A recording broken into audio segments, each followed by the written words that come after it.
नमस्कार दोस्तों। दोस्तों आज हम बात करेंगे जिन के बारे में। जिन जिन क्या है? दोस्तों जिन एक नॉर्मल एंटिटी है। जैसे हम सनातन धर्म में हम इसे भूत कहते हैं, वैसे ही इस्लाम धर्म की लैंग्वेज में उर्दू में इसे जिन कहा जाता है। लैंग्वेज का ही फ़र्क है। जैसे आप बोलोगे अंग्रेजी में घोस्ट कहेंगे, चुड़ैल को विच कहेंगे, वैसे ही ये जिन है। ये कोई अलग से एंटिटीज़ नहीं है, ये एक ही एंटिटीज़ हैं, सब एक ही हैं। हाँ, उनकी शक्तियों में फ़र्क होता है। शक्तियों में कैसे फ़र्क होता है? आप जैसे देखिए, कोई नॉर्मल इंसान मरा है तो वो भूत बनेगा, जो औरत कोई मरी है तो चुड़ैल कहते हैं बनेगी, अगर बुरे कर्म है तो, ठीक है। जैसे प्रसव के दौरान मर जाती है तो वो चुड़ैल बनती है। वैसे ही ये जिन है। और ये एंटिटीज़ क्या हैं, आपको पहली बार मैं बता रहा हूँ। शायद आपको किसी ने नहीं बताया होगा इसका।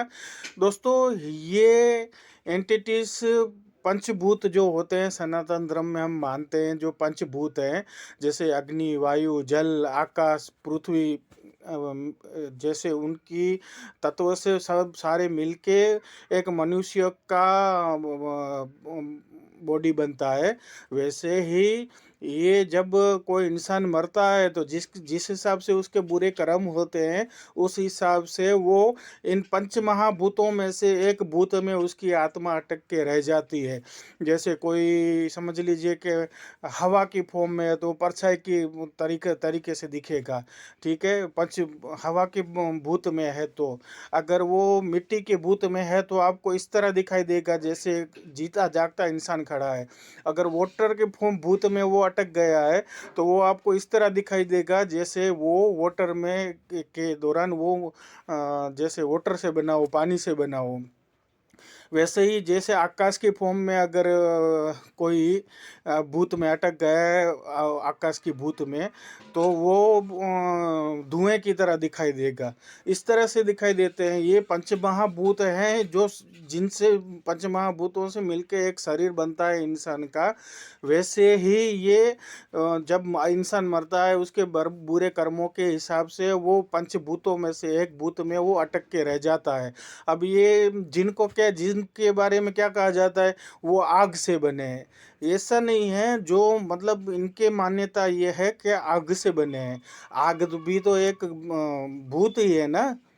पंचमहाभूतों में से हम कह सकते हैं ना, तो मरने के बाद वो अटक जाते हैं तो ये इस फॉर्म में रह जाते हैं, ठीक है।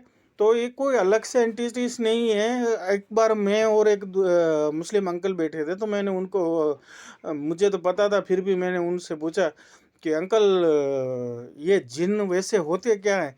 तो उन्होंने क्या कहा पता है? मैं उनके वर्ड्स बोल रहा हूँ कि देखिए भाषा का ही फ़र्क है।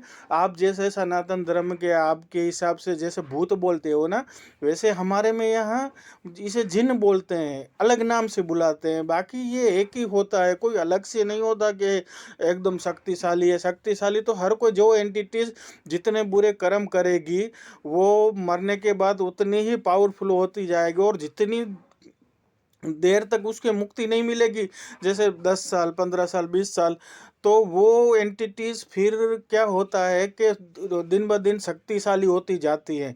जितनी वो एंटिटी पुरानी होंगी ना, उतनी ये शक्तिशाली होती जाएंगी। इसलिए ये ऐसा नहीं है कि मरने के बाद कोई डायरेक्ट शक्तिशाली हो गया। वो भटकती हैं, जो अगर वो मरने के बाद भी उसके अंदर जो बुराई है वो नहीं मिटती, तो वो उनको मुक्ति नहीं मिलती। और दिन ब दिन जैसे ही 2 साल, 3 साल, 5 साल इस तरह वो पुरानी होती जाती हैं, तो वो शक्तिशाली होती जाती है।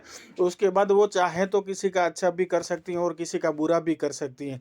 वो उस पर निर्भर करता है। अगर अच्छा कर्म करती हैं मरने के बाद भी तो किसी का भला कर सकती हैं। ये आपकी कोई मानोगे नहीं, लेकिन ये बात सही है। तो वो मुक्त भी हो जाएंगी। पर अगर बुरा करती है ना तो फिर भटकती रहती हैं, जल्दी मुक्ति इनको नहीं मिलती है, ठीक है। तो और कोई प्रश्न हो तो मुझे ज़रूर बताइएगा। बाकी नील जिन एक नॉर्मल एंटिटी ही है, ऐसा कोई नहीं है। वर्ड्स का ही फ़र्क है। जैसे हम अंग्रेजी में घोस्ट कहते हैं, चुड़ैल को विच कहते हैं, इसी तरह भाषा में उर्दू में इसे जिन कहा जाता है। अगर आपको ये मेरी जानकारी और मेरी ये वीडियोस पसंद आई हो तो प्लीज़ मेरे चैनल को सब्सक्राइब करें और वीडियो को लाइक शेयर करें और सपोर्ट करें। Thank you.